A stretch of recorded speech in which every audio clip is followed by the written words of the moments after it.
Welcome to Canada's most irreverent talk show. This is the Andrew Lawton Show, brought to you by True North. Hello and welcome to you all, Canada's most irreverent talk show here. This is the Andrew Lawton Show on True North. I will start with a bit of pop culture, which I don't normally do because I'm neither popular nor particularly well-cultured. But I saw over the weekend the Frasier reboot. So I don't know if I'm alone in this. I'm a big fan of the show Frasier. I've watched it more times than is probably healthy. In fact, I've never even watched Cheers from start to finish. But Frasier, I'm there for. So when I learned that Frasier was getting remade, I was very excited. I like Kelsey Grammer. I like Frasier, all of that. And then I learned that no one from the original Frasier is going to be in Frasier. They didn't cast Roz, they didn't cast Niles, they didn't cast Daphne. The father, John Mahoney, passed away I think last year or 2 years ago, and they've moved it from Seattle to Boston again. But Cheers has been demolished, and I was so nervous. I'm gonna give you my money and I'm gonna watch this thing, but I was so nervous it was gonna be terrible. And I gotta say, the first 2 episodes were absolutely splendid. It's a different show. It's not the same show. Was it Plato that did the allegory about the sailboat where he said, if you replace the sail, is it the same boat? What if you replace the mast? Is it the same boat? What if you replace... It was kind of that sort of thing. How many things can you replace while still keeping the essence of what it is? But nevertheless, now the problem is that it was on Paramount Plus, which I don't know I feel like Chrystia Freeland now talking about all the streaming services, but if you've ever seen, Paramount Plus is part of Amazon Prime, and I'm like, oh, that's great, I have Amazon Prime, so I can watch this. And then, oh no, you need to pay extra to watch Paramount Plus, so now I actually need to do the Chrystia Freeland thing, because now I'm paying for Prime, I'm paying for this Paramount Plus thing, which I'll cancel, I guess, once Frasier ends. And I don't have Disney Plus. I've already canceled that, inflation being as terrible as it is. But anyway, if you're a Frasier fan out there, the 2 episodes that are out so far are actually quite delightful. Nevertheless, real big news out there, not just my television viewing habits. Jagmeet Singh has held on to his leadership of the New Democratic Party. Now, he had to face a leadership review because that's what you do at a party convention after you lose an election. He's had to face 3 of these things so far. And what was interesting about Jagmeet Singh getting 80%, which sounds impressive. It's okay, 80% support from your party. That's wonderful. Well, the challenge there is that it's less support than he had in the last leadership review and less further than the one before that.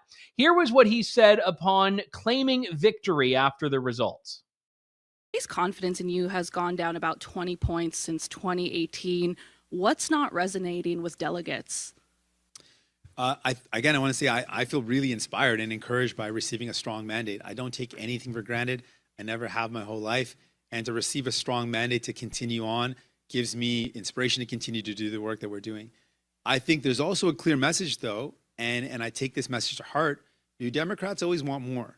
We're the party that always say, you're not going far enough. We need more, and specifically more help to give Canadians a break in these difficult times. And I take that message back. That message gives me more inspiration and gives me more strength to go out and fight for more.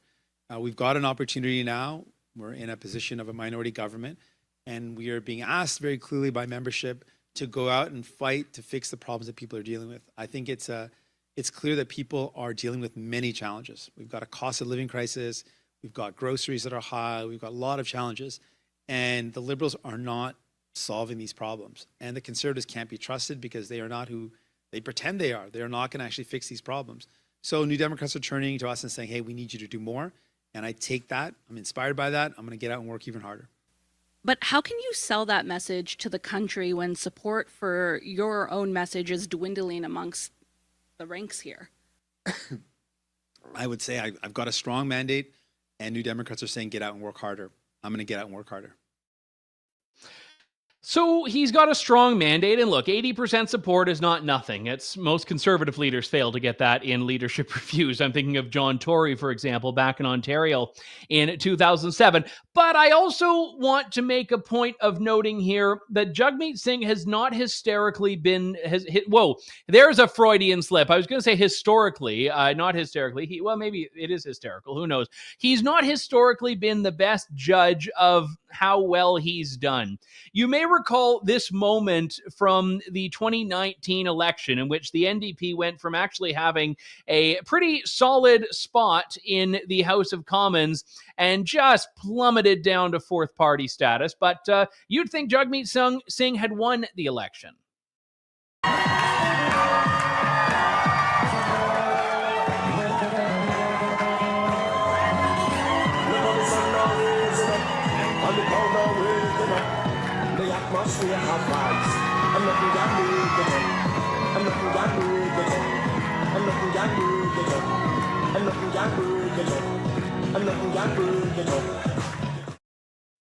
Love the song. Good dance moves. Don't take anything away from that. I do think it might not be the most appropriate time to dance. 2021, NDP as well has a humiliating show. The dance was a little bit more subtle, but still, he busted out the moves in 2021. I don't know. There's a feeling. That's really cute. Okay, cool. Okay. I like, by the way, that Jagmeet Singh has just one dance. Like, it's the same dance move. It's like 2 years passed, doesn't matter. It's the same dance move. It was like one of those Seth Rogen movies. He only had one move, and it was like to do the dice throw across the dance floor. So Jagmeet Singh is the Seth Rogen of NDP dancing. But there is a category that is not a particularly competitive one. In any case, Jagmeet Singh loves to do the dance. It's like the loser. I don't know. There's a touchdown dance in football where if you win, you do like a little touchdown dance. There's no loser's dance. Like, you don't lose when the other team, or you don't dance when the other team gets a touchdown, which is what Jagmeet Singh is doing. So this is the guy who fails to realize that he is single-handedly the reason that Justin Trudeau is still the prime minister right now. He treats every election as though it is a win. He is holding on to the leadership of the party because he knows he needs his pension, and he is done after the next election when he fails to get any gains. But he is actually, despite not being a particularly competent or capable political operator, a very powerful figure in Canadian politics right now. He is holding the government hostage, except he's not. He could, and he is not using that power. And you may know by now, I always love pointing out the absurdity of whenever, I should have pulled a few examples today, whenever Jagmeet Singh takes to Twitter or gives some statement at a press conference in which he talks about, oh, the Liberals and Conservatives are failing Canadians. They're terrible. Everything they do is awful. And, how dare Canadians need better? And it's like, that's odd from the guy who votes to keep them in. That's odd from the guy who voted to approve the Liberal budget, without whom there would not be right now a Liberal government, most likely. But nevertheless, he has managed to secure this great deal. It's called a supply and confidence agreement. It's actually a coalition government. It is a deal in which the NDP will agree to support Liberals on confidence motions and bills in exchange for a few concessions. Now, the problem is that he hasn't actually gotten any of the concessions. The Liberals have given the NDP absolutely nothing that the Liberals weren't already campaigning on.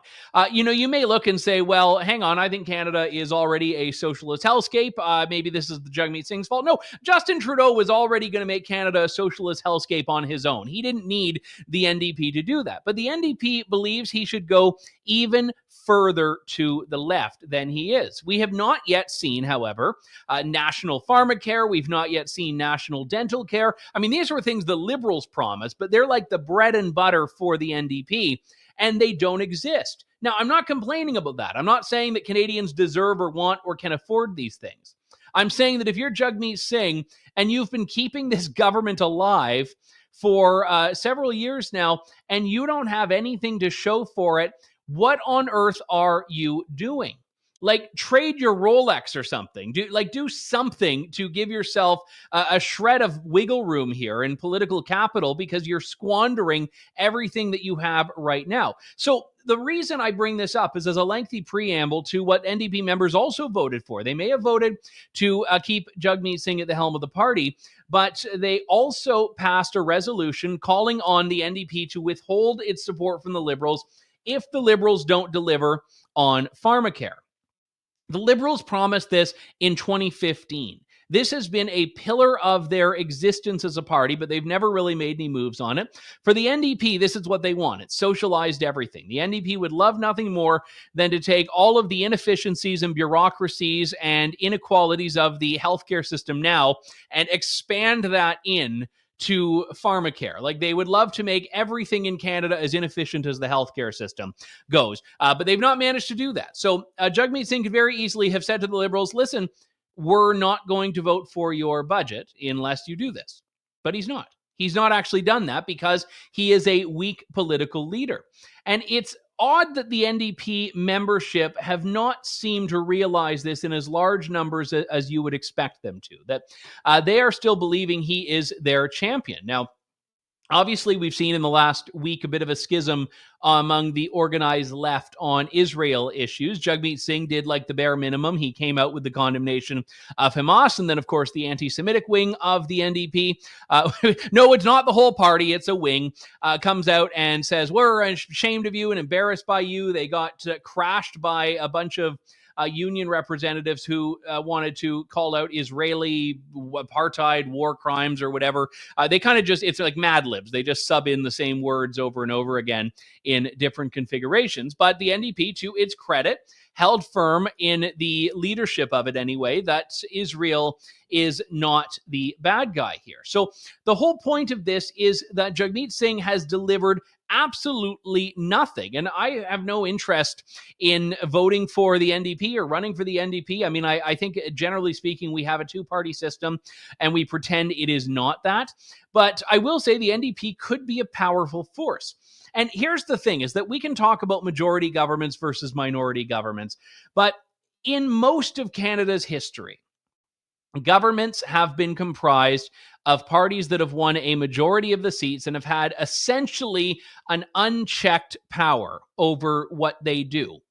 It is only relatively recently that minorities have started to feel like they were the norm. It was a Liberal minority in 2004, a Conservative minority in 2006, and in 2008, you then had a Liberal minority in 2019 and 2021. And these have meant that smaller parties actually wield a tremendous influence. Now, in the case of the Liberals right now, they need the support of the NDP to do anything, or the Bloc Québécois or the Conservatives, but the NDP have been the willing and able dance partners. But the NDP has, in its historic context here, a unique moment, and they have done nothing with it. And NDP members seem to have bought in to the fact that their party has less power than it does. But nevertheless, that is exactly where we are now. I want to also point out, speaking of NDP, I get every now and then criticized, or not criticized, sometimes it's criticism, but some people don't like that I don't cover Manitoba politics as often on this show. And I did get this emailed to me by a listener this morning, Louis Riel, who I'm not going to go on. I promised myself I wouldn't do a historical tangent about this. But Louis Riel, very controversial figure in Canadian politics. He's got some popularity in Manitoba.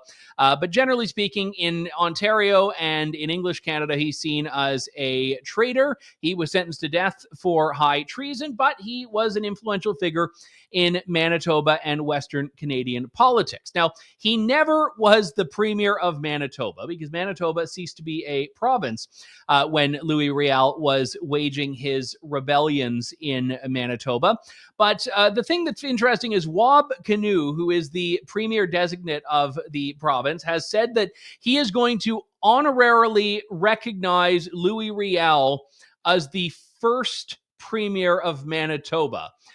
So, like, we're completely rewriting history here. And it's interesting that the NDP, whose members and supporters will oftentimes go around and tear down statues, behead statues. It was in Winnipeg, where a statue of Her Late Majesty was toppled by people that believe we need to judge historical figures by today's standards rather than their own. And it's interesting that that same party in that same province is overlooking a lot of very, very nasty things about Louis Riel to hold him up as being some revolutionary icon. It is proof that the standards are only different. Cancel culture only applies if you are not on the left. But if you're Che Guevara, you can kill as many people as you want, and you'll be a hero to the left. If you are Louis Riel, same sort of deal. Now, I realize I should, that's what we should do on the Andrew Lawton Show. Do like a debate over Louis Riel's legacy. It'll be great fun. 4 people will watch it, and one of them will be me, but we'll have a great deal of fun with that. I do want to talk a little bit more about the Canadian political landscape, just briefly before we move on to the next topic. More polling came out, I believe it was today, it might have been yesterday, showing the Conservatives in like absolutely majority territory. Like this projection had them at well over 190 seats. And again, if there is a way for Conservatives to lose an election, they will find it. That's the one thing we've learned about Conservative politics, is that if there's a way to lose, they will absolutely snatch defeat from the jaws of victory. But it also means that the leaders and supporters alike of the Liberals and the NDP should all be asking themselves some really deep questions right now of why they're failing to gain any traction. And that's exactly the NDP conundrum here. And the NDP, shockingly, does not seem to want to look inward and do it. I mean, I mentioned that resolution saying they're going to pull support from the Liberals without a national pharmacare, but even that is just barely scratching the surface of why the NDP are not being a trusted and legitimate and reliable messenger for a group of people who are disillusioned by Trudeau. Like the thing, Trudeau's lack of popularity should be a golden-graved invitation to the NDP to be a relevant and viable left-wing alternative. Like look at how in Ontario, the NDP replaced the Liberals as being the left-wing party. We've seen in Saskatchewan as well. It's the NDP that are the prime opponents to the Saskatchewan party. You see in BC how the BC Liberals just completely cratered, and now you have the NDP on one side and really the BC Conservatives on the other. But all of this is to say that right now, the left is, there's just a complete vacuum. You've got Justin Trudeau, who no one really trusts or relies on to get the job done. And you have Jagmeet Singh, who has not succeeded in getting any job done except perpetually nailing the "I just lost the election, but I'm happy anyway" dance move. So nevertheless, remember SNC-Lavalin, big scandal a few years back. The media cared about it for all of 5 minutes. And then the RCMP decided it would investigate, but didn't really get anywhere. It didn't result in any charges. Now, we've got for the first time some information about exactly why they didn't push that probe further. Documents obtained by Democracy Watch show that it was actually the government that blocked a lot of very key documents from the RCMP, hiding it under the veil of cabinet confidence. Joining me now is the co-founder of Democracy Watch, Duff Conacher. Duff, good to talk to you. Thanks for coming on today. My pleasure. So let's start first off with what these documents really revealed. I know you have to contend, as anyone who has experience with ATIPs does, with a litany of redactions, but there was actually a fair bit of information in these.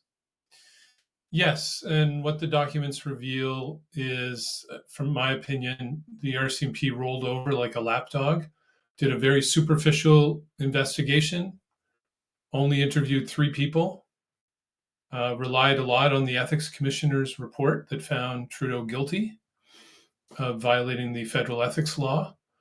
Didn't really try to get the cabinet communications, internal and secret, that the cabinet refused to give them. Could have gone to court to get a court order, a warrant for that, but decided not to for, I think, unjustifiable reasons.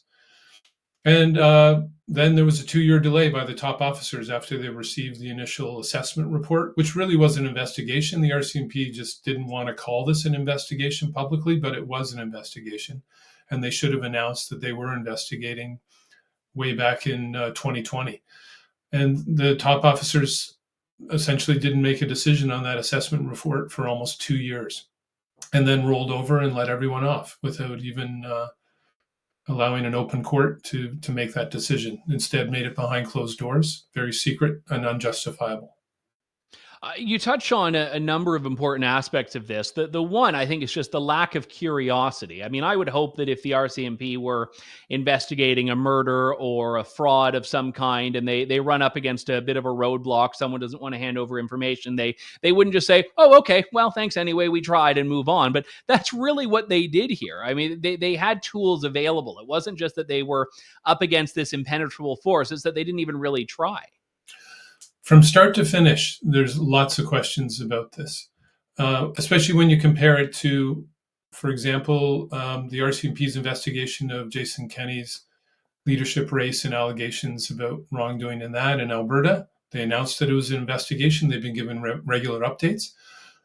Doug Ford and the Greenbelt scandal in Ontario, RCMP, after having it referred to them by the OPP just a couple of months later, announced an investigation. Presumably they're going to, and are in Alberta and are going to in Ontario, use subpoenas, try and get search warrants, because you have to check all the communications on every device for everyone involved in these decisions to determine whether it crosses the line. And if you don't do it, it's essentially a cover-up. And then a 2-year delay on the assessment report. They accepted all the cabinet's claims that everything they were doing was for good reasons, not for wrong reasons. I mean, it just raises a lot of questions about whether the RCMP is independent enough to actually investigate political wrongdoing in Canada, especially at the federal level. We saw, just to bring another story into this for a moment, during the Public Order Emergency Commission, the government hide behind solicitor-client privilege, which is sacrosanct in the legal system, as it should be. But there was really no mechanism to challenge that. They kind of just assert it, and that's that. And we see cabinet confidence increasingly used in the same way, where there's not really a powerful arbiter of whether cabinet confidence is being appropriately invoked in a way that is kind of keeping with transparency as what's supposed to be, I think, the basis of a democracy.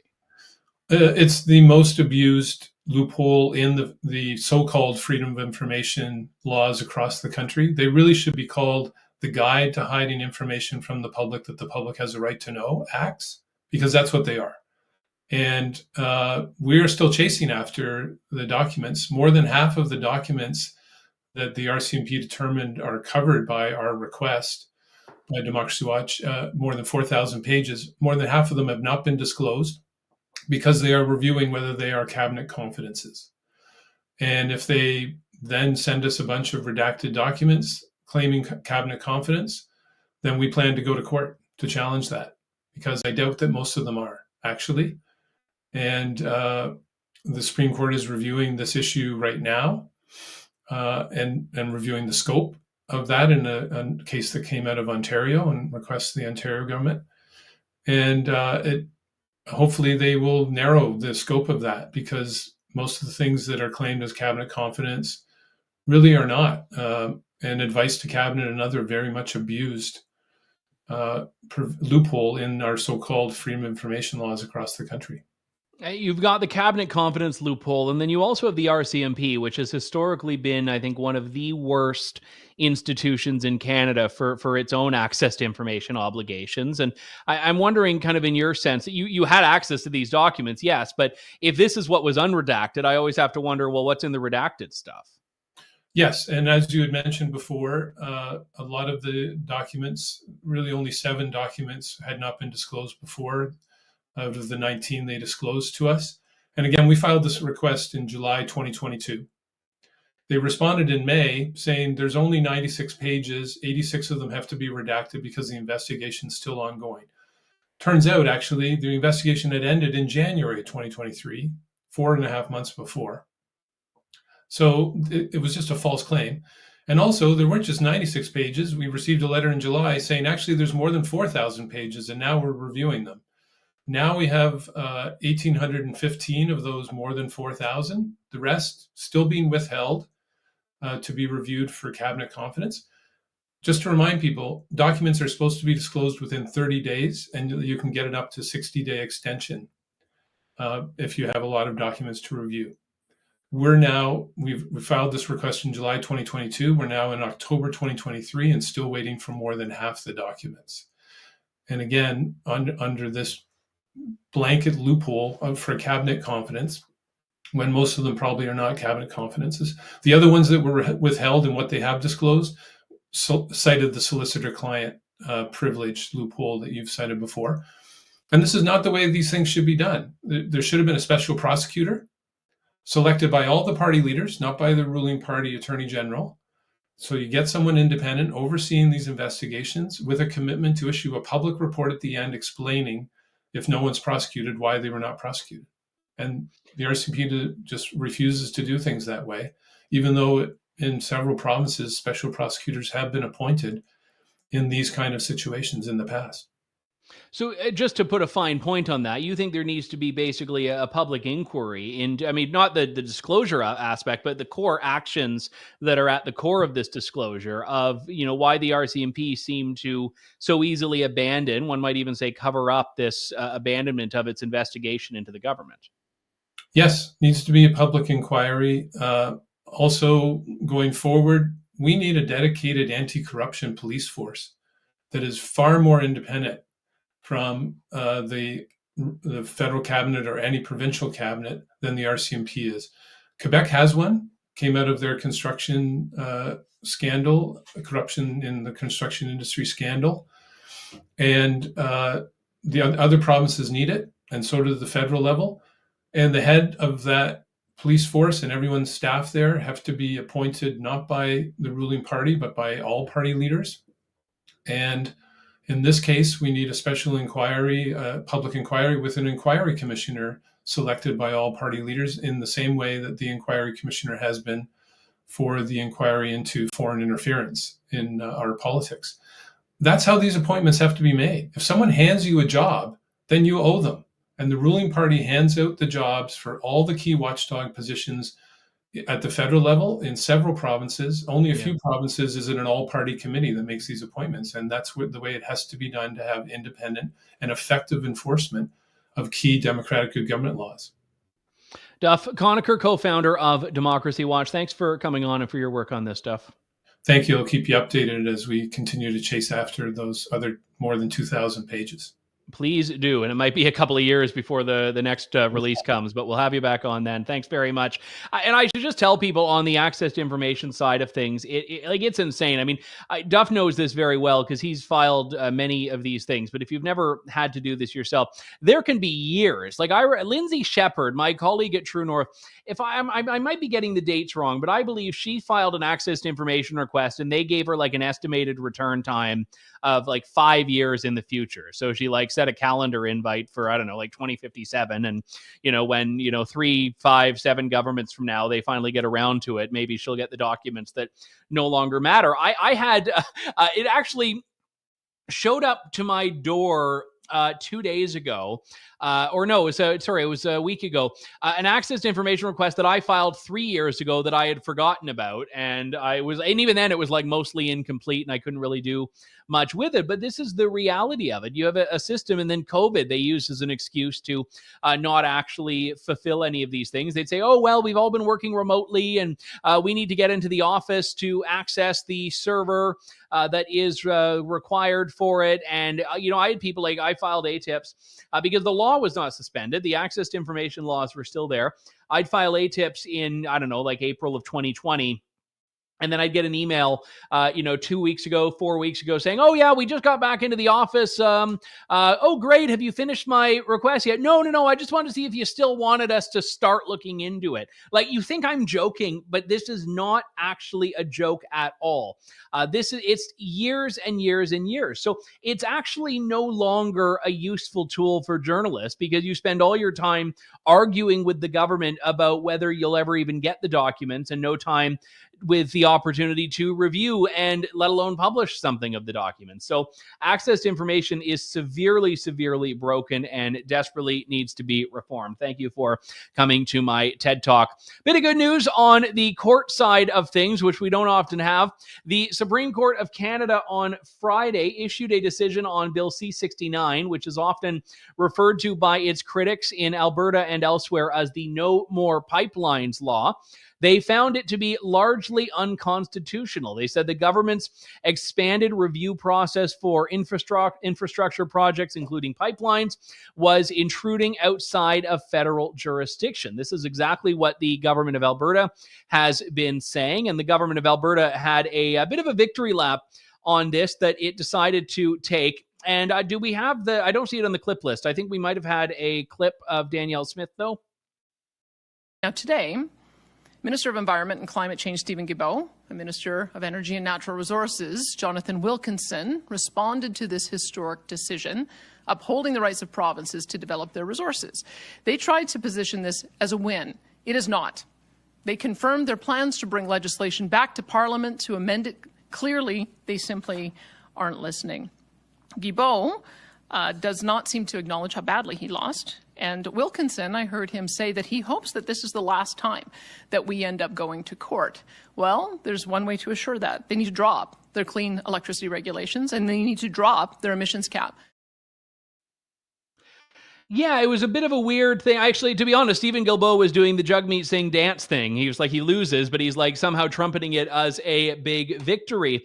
The federal government said, oh, yes, we welcome the guidance from the Supreme Court on, how we can better tweak this and refine this, and we'll continue to build on it. No, you lost. You lost, and you were called on trying to trample into provincial jurisdiction with abandon. So what does this mean for Canada and for the oil and gas sector? Kris Sims joins us every Monday. She is the Alberta Director for the Canadian Taxpayers Federation, and it is always a delight to start our week off with her.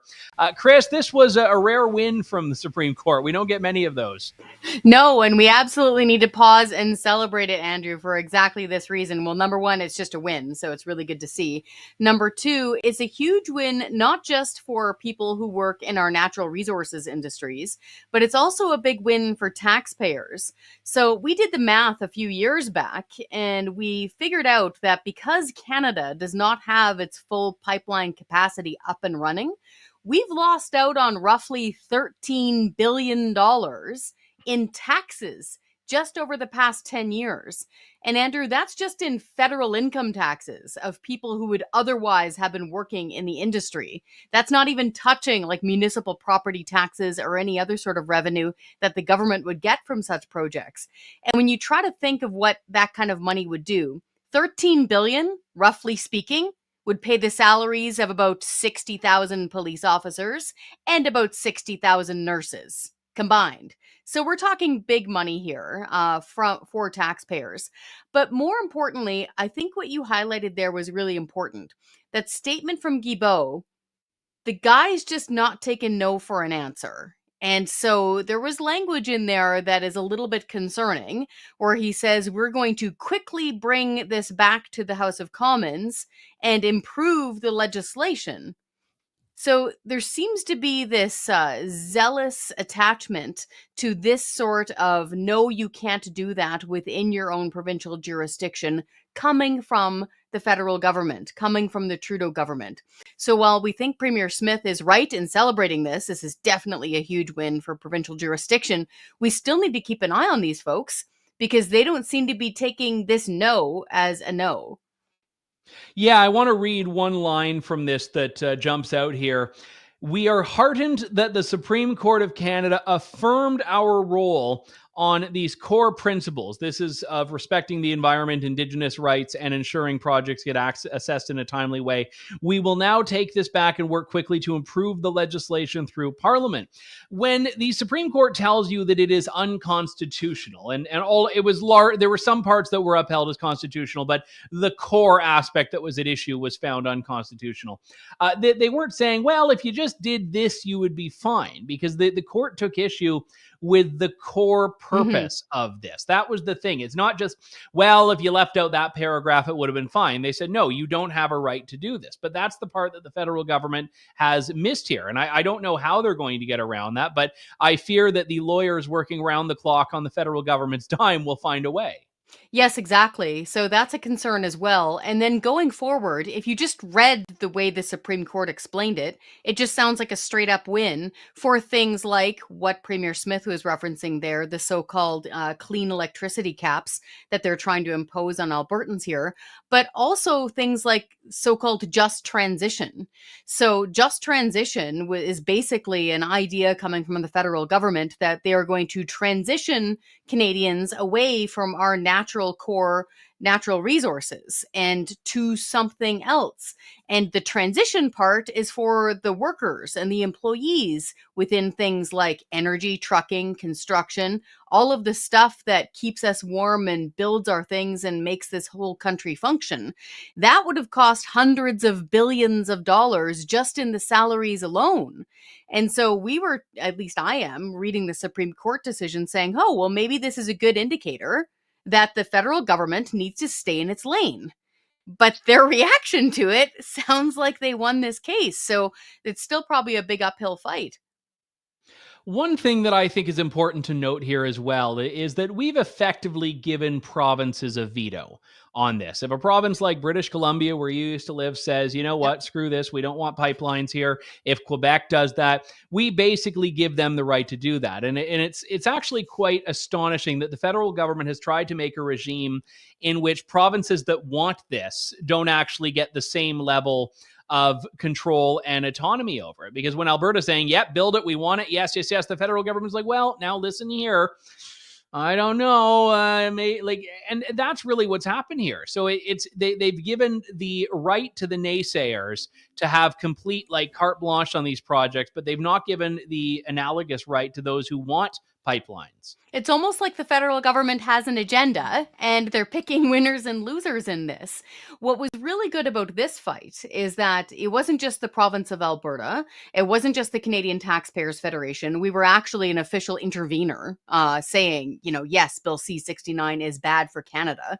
We had our lawyer in court and all of that stuff. It was other provinces as well. It wasn't just Alberta out there fighting its lonesome fight in the wilderness. This time we had other major provinces on board. So this means, if you can picture it, the province of Quebec could not be told no if they want to have a new hydroelectric program. The maritime provinces, if they ever decide to, for some reason, use the natural gas resources that they are sitting on provincially, they wouldn't be able to be told no by the federal government. So it wasn't just one of those lone voice in the wilderness by Albertans fighting this. It was other provinces in on it too. It was really good to see this decision. Hopefully it is precedent setting, and that means things like just transition and these strange electricity energy caps will hopefully go away.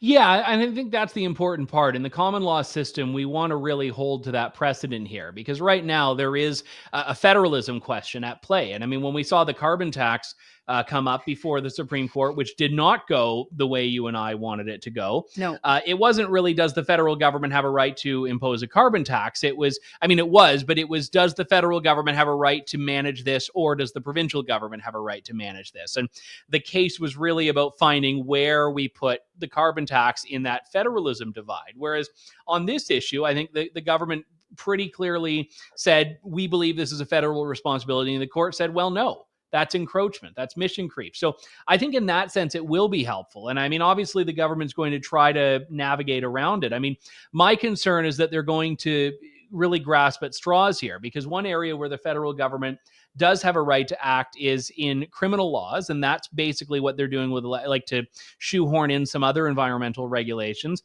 and also under emergency powers. And we've heard some of the really radical environmentalists say that the government should have defended the carbon tax under emergency powers because of the climate emergency. Yeah, I've run into that as well. So that was at the federal level, they were making that argument. I've actually even heard that sort of argument at municipal levels. So a few years back, when I was back in British Columbia, I was sitting in on an online, discussion program with the city of Vancouver. And the city of Vancouver was trying to do many things all at once. They were trying to install a virtual toll wall around downtown to nail people with fines and fees every single time they crossed it. They were trying to impose brand new mega parking taxes on any new vehicles that were parked on the street rather than ones parked in the driveway. So they were penalizing renters, the people who can least afford it, the ones who were living in the basement suites. And before me in the queue, there were several people who were interveners who were saying exactly that in their view, they were in such a moment of crisis and emergency for the entire planet that all of our other arguments were moot, and nobody was allowed to bring up anything like financial hardship, fairness, the freedom to own your own vehicle. All of that wasn't relevant to these folks. They said all that mattered was the emergency. Now, do we have people in that same thinking and line of thinking within the federal government? Probably. Hopefully they have other things to do, though, instead of coming back quickly and rewriting this legislation. But that sentence jumped out at me, and I'm concerned that they are going to do just that. Go back and try to rewrite it, but hopefully the Supreme Court would say, you know what we said, and go away now. Yeah, I mean, if Vancouver were given completely free reign, they would just put snipers up on the living Shangri-La, and anyone that drives a diesel or gas powered vehicle gets shot on their way into downtown. So you don't want to give them emergency powers. But the thing that I find so shocking about this, and just to bring it back to the Emergencies Act of the federal government, that was a useful exercise in showing us what the government thinks is appropriate when there is an emergency. And we should all be very, very terrified of the day the government does adopt the emergency rhetoric to deal with climate, because all of a sudden, oh, well, no gas powered vehicles. You can't drive to work through the week. I mean, these are things that would sound absurd 3 years ago, but now we wouldn't find to be out of left field. No, and especially if you look at other countries that are debating things like this, especially in their downtown. France banned domestic air travel. It is illegal to take a flight within France now. See, and this is where you get this mission creep so quickly. And this is why at the Canadian Taxpayers Federation, we want smaller, more accountable government. One, because it's bad for people's freedom to have this ever-encroaching, ever-burgeoning government. And two, we just can't flat out afford it. Like Vancouver was going to hire, parking cops to go around with these special iPads, I'm not kidding, and scan the vehicles to see what make and model and how new they were and decide whether or not they then need to be fined. Can you imagine the bureaucrats tasked with that sort of policing? And so imagine that now on a federal scale. Like, we're already flat broke. We're already more than $8 trillion in debt. We have unmoney right now. But that wouldn't stop a lot of these ideologues, unfortunately, from cracking down on things like this. So this is, again, bringing it back to the Supreme Court decision. This is why this is such a huge win, is because it was a clear correction to the feds saying, nope, these provinces are correct. They are able to produce and refine their natural resources as they see fit. And folks, it wasn't just pipelines. Based on how you could read the interpretation of this law, Bill C-69, it could be argued that, a gravel pit or a new highway or even a transit system built within the province's own borders could somehow be subject to federal approval. And so this is where this is such a good win for the Supreme Court to correct the Trudeau government here. Yeah, and very much vindication for the Alberta government, not just Danielle Smith, but also Jason Kenney, because the Supreme Court literally took at face value effectively what the Alberta government had been saying about this from the get-go. So well said, Kris Sims. We will talk to you next Monday. Thank you so much for coming on as always. Thank you.